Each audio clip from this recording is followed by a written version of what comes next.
Hey everyone! Welcome to the third episode of our series. You remember what happened in the previous episodes, right? The world turned into a complete mess. Zombies took over everything. But now things have gotten much more serious. The undead are no longer those dumb creatures that just walk slowly. They're getting smart, man.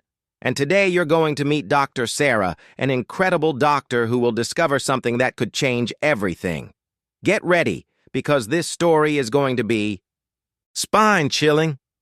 Look, 4 months ago, Sarah worked in a normal hospital, saving lives like any doctor does. But then, out of nowhere, people started arriving with strange bites, wounds that wouldn't heal properly, people with extremely high fevers. And you know what happened next, right? The hospital became a nightmare. Sarah had to run to save her own life. It was close, people. Now, 4 months later, our heroine is no longer at the hospital. She became the leader of a small group of survivors who hid in the basement of an abandoned school. Just imagine. A school that once had children playing now only has silence and fear. Easy, little one, it's over. It hurts a little, but you're brave, aren't you? But hey, the situation is getting critical. Food is running out, medicine too, and there's something very strange happening outside. Sarah, you need to see this. The zombies out there. They're not acting like before. What do you mean, Marcus? Speak clearly. They're organizing, man! It's like someone is commanding them! Guys, Marcus wasn't making it up. When they went to spy outside, they saw something that would make anyone's hair stand on end. The zombies were no longer wandering aimlessly. They had a leader. A bigger, more intelligent zombie that commanded the others like a general commands soldiers. But that's when things get interesting, people. In the middle of all this despair, they hear a strange noise coming from a nearby building. It was a little child crying. Guys, there's someone there, a child. Sarah, it could be a trap. Trap or not, I'm not leaving a child alone in this hell. And do you think Sarah would abandon a child? Of course not. She's a doctor, people. Saving lives is in her blood. When she found the little girl, she discovered her name was Emma, and she was only 8 years old. But hey, this child was carrying something that would change everything. My daddy told me to keep this. He said it was very important. Inside the backpack were Emma's father's notebooks. And guess what his profession was? A virus specialist scientist. The notebooks were full of formulas and notes about the zombie virus. My God! Emma, your father was developing a cure. Now things really started heating up. The notes showed that there was indeed a way to cure the virus, but for that they needed a real laboratory. And the closest one was on the other side of the city, at the university. This is madness, Sarah. There are thousands of those things between us and there. David, think about it. If we don't try, what will be left of humanity? Emma could be our last hope.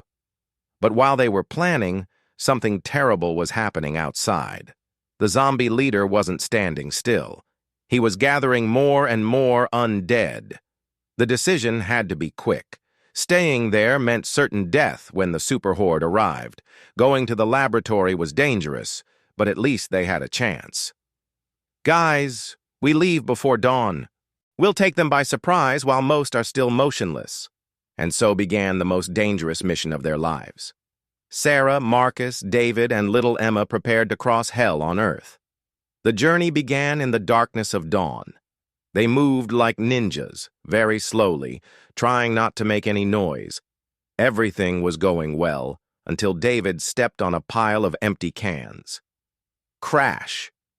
The noise echoed through the entire street, and then people. All the zombies in the area turned their heads toward them. Imagine the despair. Run! Then began the most insane chase you can imagine. Them running, jumping, climbing up, going down, with hundreds of furious zombies behind them. That's when the unthinkable happened. David couldn't jump a gap between two buildings. He was left behind. Go! Save humanity! David's sacrifice gave the necessary time for the others to reach the laboratory. but the price was too high. In the university laboratory, Sarah worked like never before. Emma's father's formulas were correct, but there was a big problem. To test the cure, they needed someone infected. Marcus, I know this will sound crazy, but you need to bite me. Sarah, have you gone crazy? It's the only way. If the cure works, you two can take the formula to other groups of survivors. And so our heroine made the greatest sacrifice of all. She let herself get infected on purpose to save all humanity. And you know what happened? The cure worked.